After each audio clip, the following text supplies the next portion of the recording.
David Forst, the general manager of your Oakland Athletics, is here. We're just talking about Mike Hazen and his kids are going to be throwing out the first pitch tonight down in Los Angeles. It was such a sad story when Mike's wife passed away from brain cancer, and he has had to do that double duty of, being a general manager of a team and at the same time being so strong with his family at home and playing father, and not only grieving his own wife but taking care of his kids.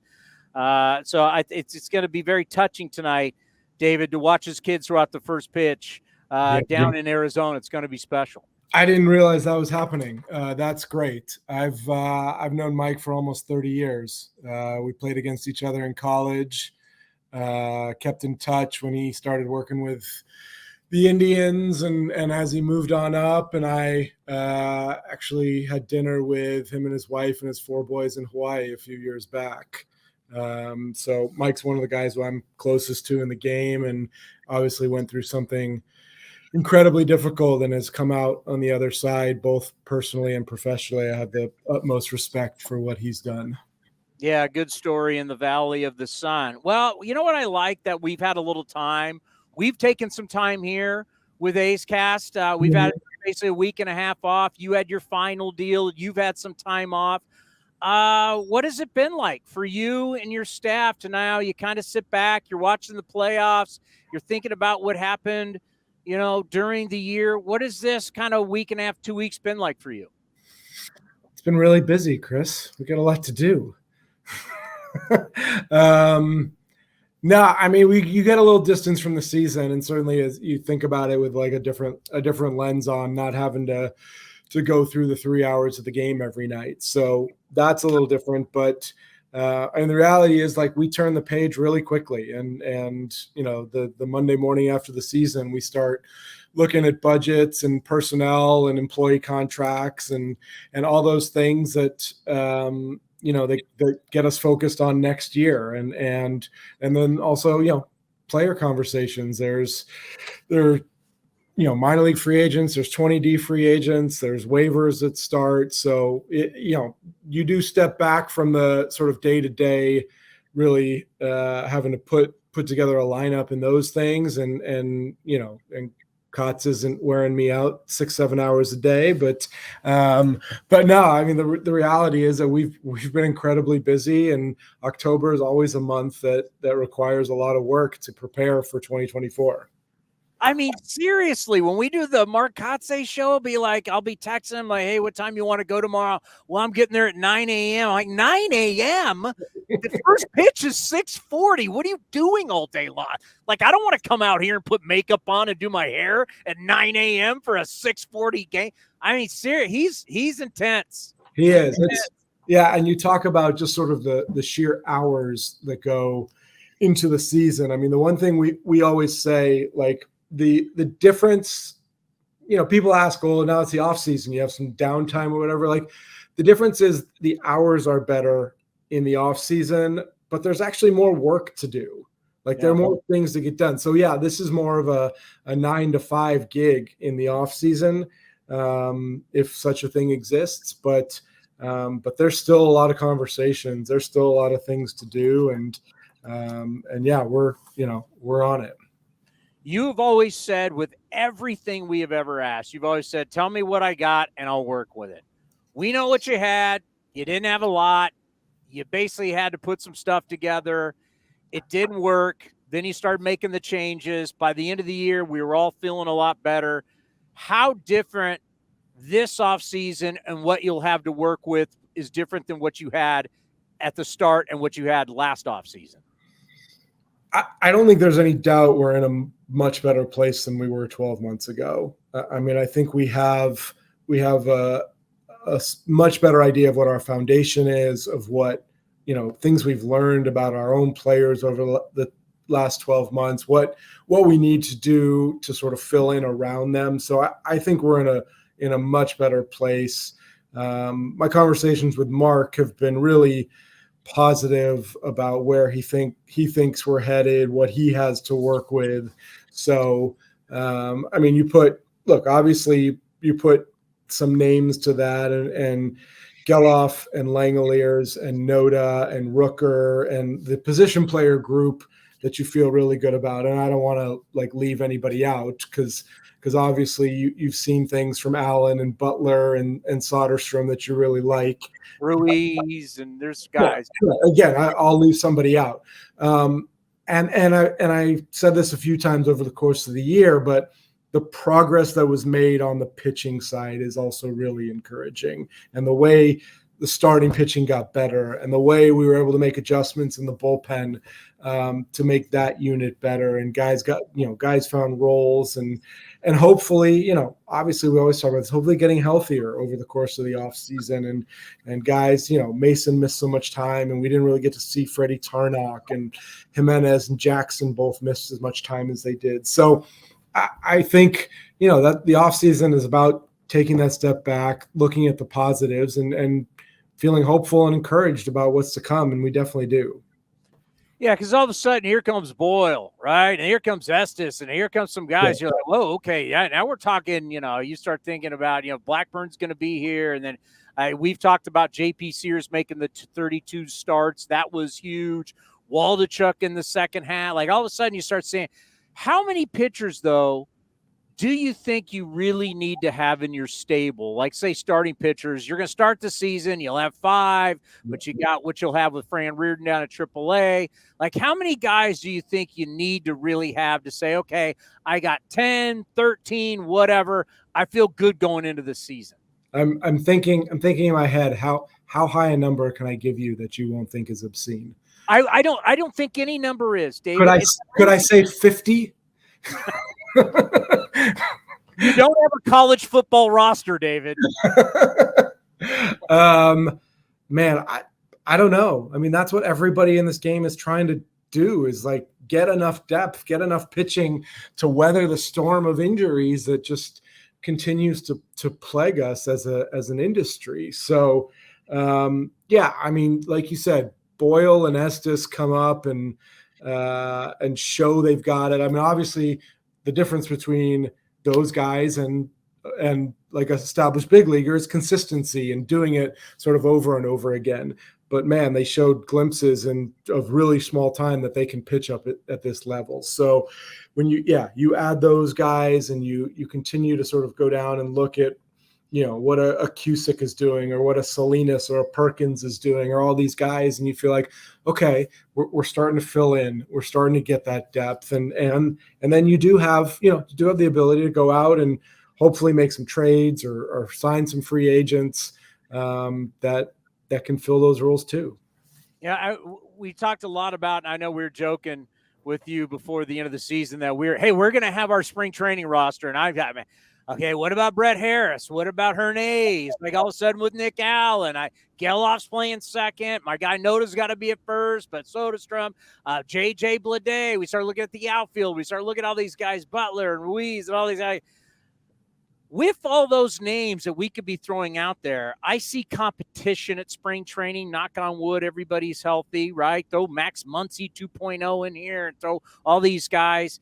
Is there going to be the same need as there's been in the past to bring in veteran guys? Because Aletmus Diaz, as of now, is still here. Or are you going to say, you know what? I like all the competition we got with these young guys, and it's going to be fierce. Yeah, I don't think those two things are mutually exclusive. I think you need to have some experience and some veterans here, some guys who are a little more established, and you can count on their track record. I'm not looking to block anyone's development or playing time, but I do believe that there is a need here for some consistent major league performance. So I think all of that is going to breed competition. I think that's healthy, and I think we know that the exception to the rule is the guy who comes up and stays. It's more common that these guys go up and down, and that some of the guys who finished the year in the big leagues this year may have to go back to AAA for a little while. And no one up here is a finished product right now. So I think that's healthy. And I think, again, I'm not talking about blocking playing time for guys who are absolutely ready to be here. But it never hurts to have guys, get a little more time. Is there something you've thought about now that you've stepped away a little bit from the season that you look back on last season and you just go, man, I can't watch that again for 162 games? They're like one thing that you can hone in where you just go, that's got to be different. I don't know that there's one thing. I mean, look, if there's anything we've reflected on the most over the course of the year, and I guess in the last couple of weeks, it really is having started the year with 5 rookies in the rotation. And again, that wasn't by design. Blackburn got hurt. I didn't really consider Rucinski a rookie because he had pitched in the big leagues and he, 4 years in Korea as a starter. Like there's some experience there. I didn't want to think about Fuji that way, but in reality, he never pitched in the big leagues and never pitched over here at all. So going into the season with those guys, we just couldn't dig our way out early in the year when the starters got down a few runs early and then the bullpen got taxed and we were playing catch up. I mean, there were so many nights when Kotz and Emo couldn't manage the bullpen. They just had to manage to find 9 innings of pitching. And that was just disappointing. It felt like we were pushing that rock uphill every night. And that's something we don't want to go through again. How about this? Only 4 teams since the NBA-ABA merger in 1976 have repeated in the in baseball. So it's happened a lot in the NBA. It's happened a lot in the NHL. It's happened in the NFL. In Major League Baseball, it just doesn't happen. And I got all these notes of why teams win, why teams don't. When you watch it, you've been through it. It's just what's great about baseball is like you play. You got to go out and play. You got to man up and you got to be better than the guys you're playing. Doesn't matter. Did you have a bye? You didn't have a bye. Am I on the road? Is it cold? Is it hot? Is it that? Man, you got to win. It's competition. It's baseball. Because some teams out-homer teams, some teams out-pitch teams, some teams steal, some teams play good defense. You can win a lot of different ways, but how much is it? You just got to go out and you got to be a badass to win in the postseason.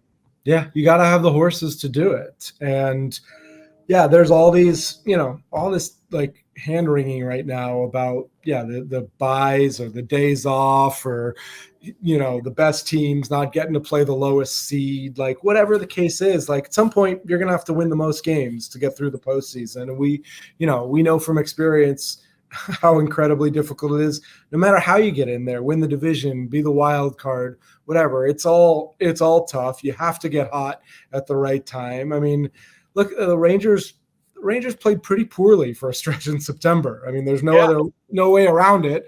And they've looked unbeatable for 5 games in a row right now. Like there's no narrative, there's no numbers that are going to make sense of that. That's just the game. And if you don't appreciate sort of the beauty of that unpredictability, then maybe the MLB postseason isn't for you.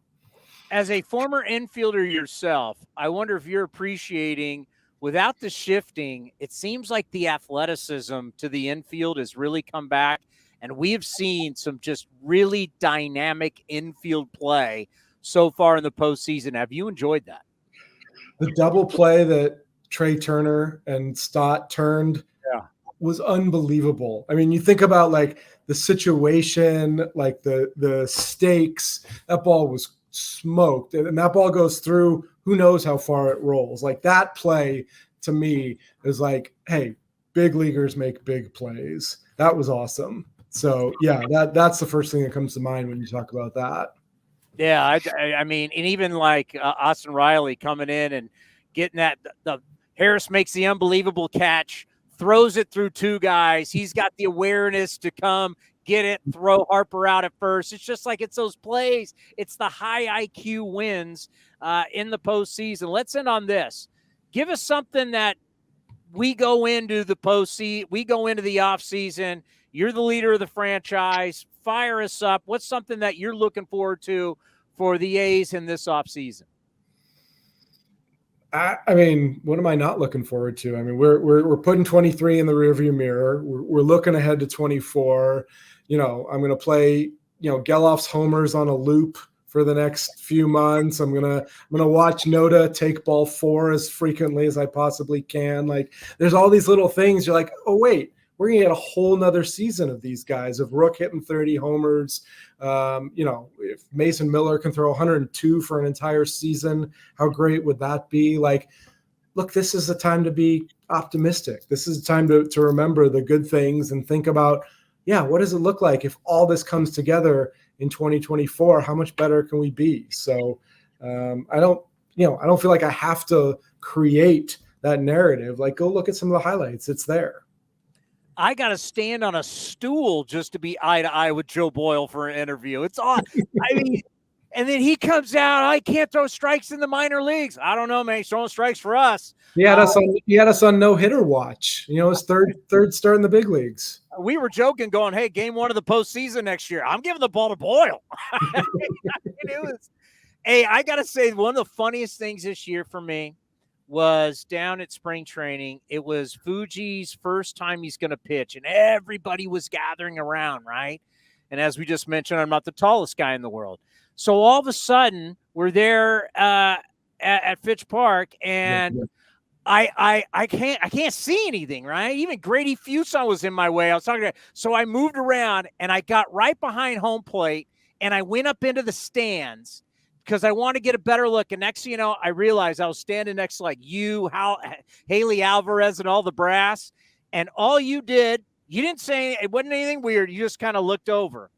And I looked at you and I went, yeah, I probably shouldn't be here. And I ducked down.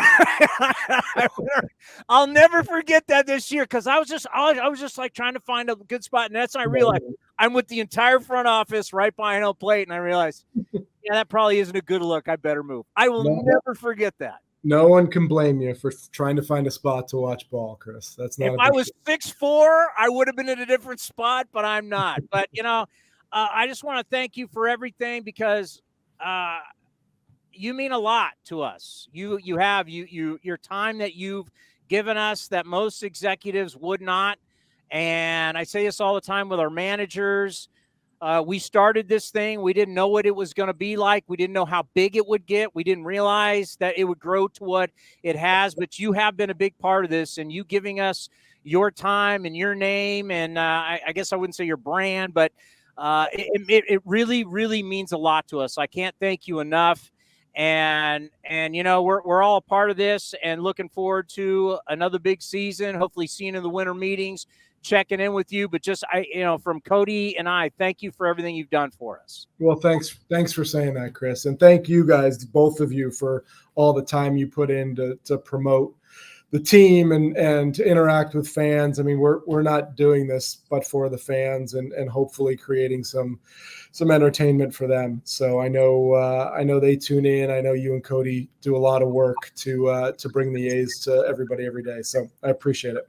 And when you think about executives, I think about you all the time, because I think about these executives that come out and say one thing, and then they've got to backtrack later on and come out and say something else.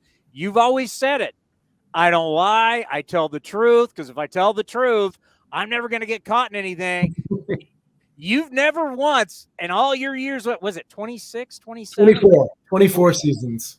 I've never heard you have to come out and backtrack on anything. I try. And I was going to say, this year felt like 3 seasons, so maybe I should get credit for 26. But no, I just, people are nice enough to watch and to come out and pay money to see us play, and deserve to know what's going on. So appreciate it. Enjoy the offseason. We'll be in touch. And once again, thank you for everything. All right, Tony. I'll see you.